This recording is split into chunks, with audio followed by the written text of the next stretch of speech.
And yet, many companies keep producing inventories of finished products. Before introducing just-in-time, this was the case with wire mold. I used to be the production control and purchasing manager here when we were implementing an MRP2 system. That system allowed us to produce big batches of inventory. We would build, one product, a whole batch, for 3 or 4 days at a time, and then move on to the next product. But what we're working on now is one-piece flow, where every day we're building all of our A and B units, a day's supply at a time. In JIT, we believe that inventory is the evil of all evils. So we seek to create a production system that avoids the buildup of inventories. Muda of motion refers to movement by people and machines that does not add any value to the product. And that includes muda of walking. Reaching for something or doing work while in an unnatural posture should also be regarded as muda of motion. Muda of motion not only leads to lower work efficiency, but also often leads to work that is difficult to perform. Here, operators are working on a large valve. The value is added when they work on the valve, but most of the time, the operators are walking in between the workstation and the toolboxes, looking for tools, carrying them around, and so on.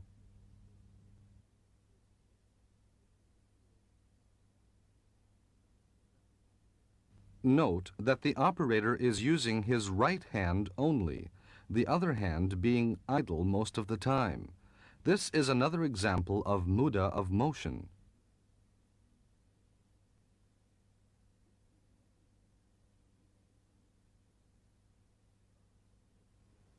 The last form of muda is the muda of producing rejects. And anyone can understand that rejects represent muda. However, rejects are produced mostly by systems and procedures that are created by management. Here is a site where a batch system is employed. The previous station processes materials and then supplies them in a batch to the next process. But the next process has just discovered a reject. Here, two issues arise. First, should the whole batch or lot be rejected? Producing products in a lot leads to rejects by the lot. Second, what's the cause of the problem? It's difficult to pursue the root cause of a production problem when you use batch systems.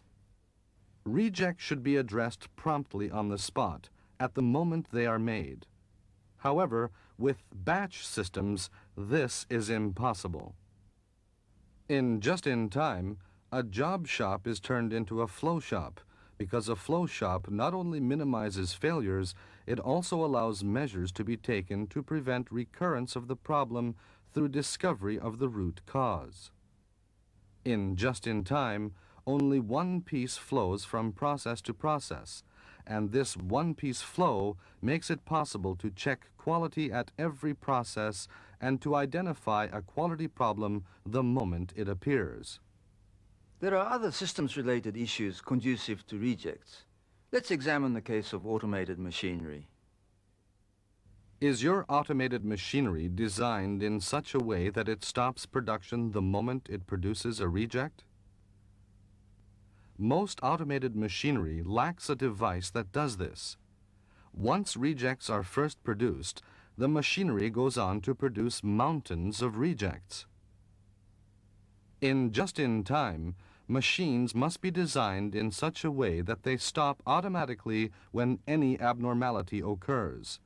This is called jidoka, or autonomation.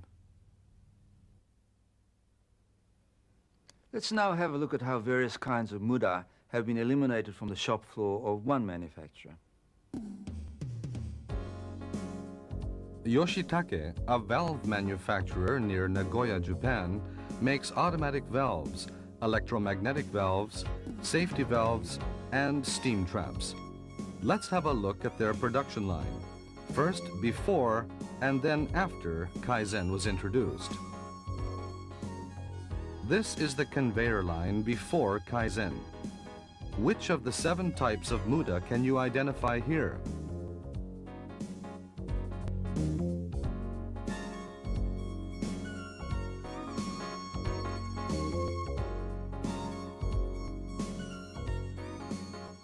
On this line, there are 4 people working.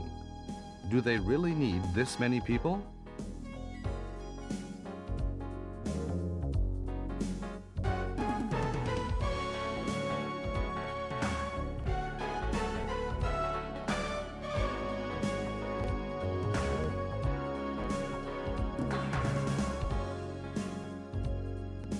They are producing more than they need at each process, without regard to the requirements of the next process.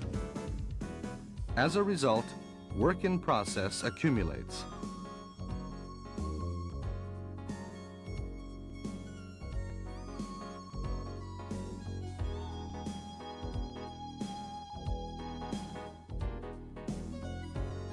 We can see various kinds of Muda, such as transportation by conveyors and transportation of supply parts.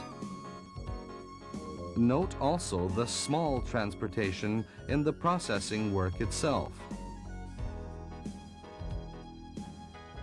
On this line, there often were mistakes in bolt tightening and inserting parts. Inspection was made on the entire lot, so sometimes a whole lot had to be rejected.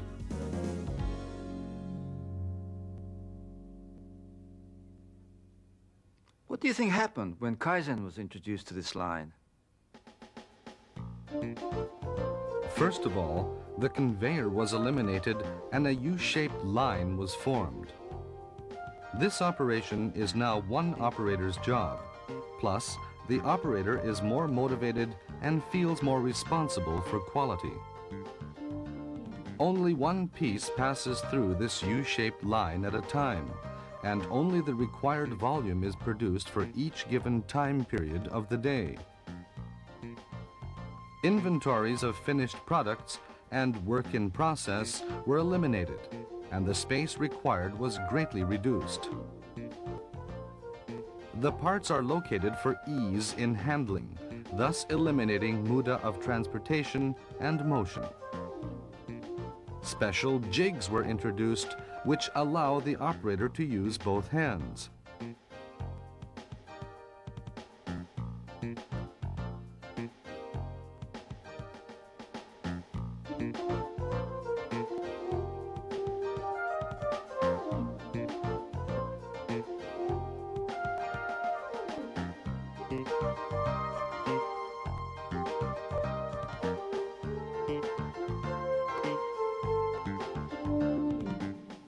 Inspection, which used to be by lot, is now incorporated into the line with one piece being inspected at a time. These are conveyors that have been discarded from our production lines. Before Kaizen, several people used to make a few hundred pieces in a lot per day using the conveyors.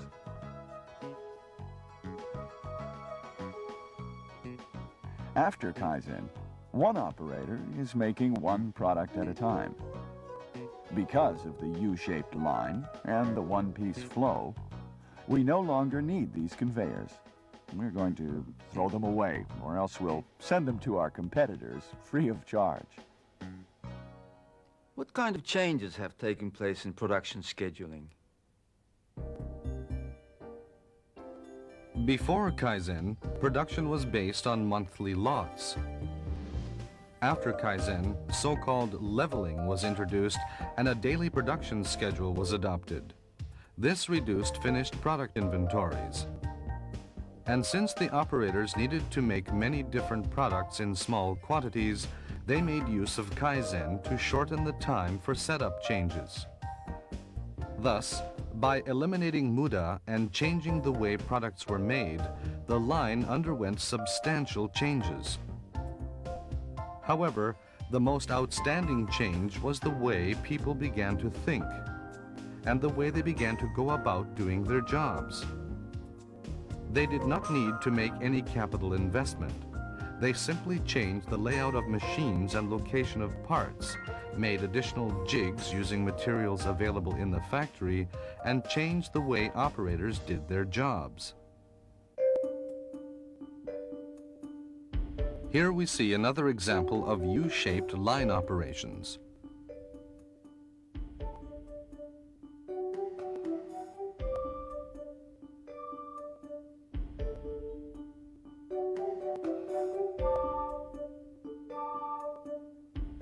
Note how she concentrates on value-adding operations. To make her work possible and to eliminate muda of small transportation, note how parts and tools are arranged and how jigs are positioned.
At the end of this line, she puts the finished products into the package that goes to the customer.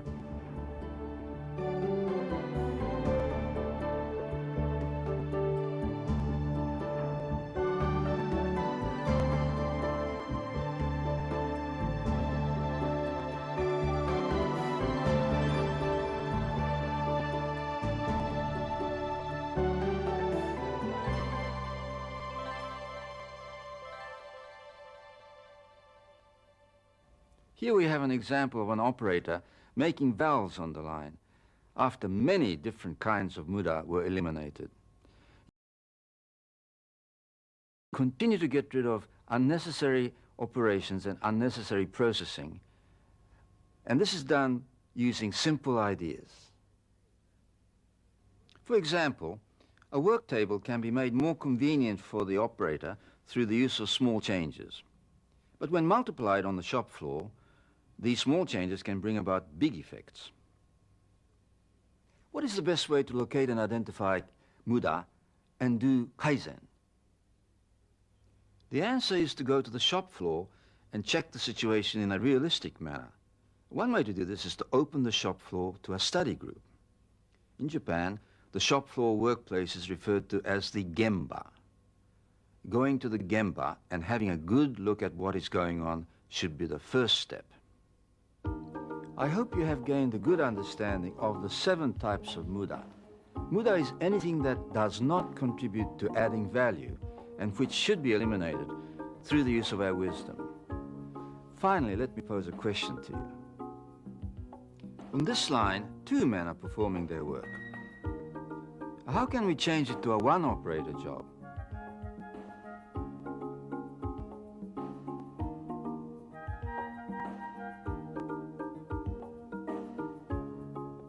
Here's a new way.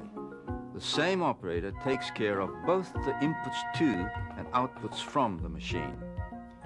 By combining the input and output sides of the equipment, you can easily increase the efficiency of the operator. Although the conveyor belt does not add value, this is the exceptional case where a conveyor does serve a purpose.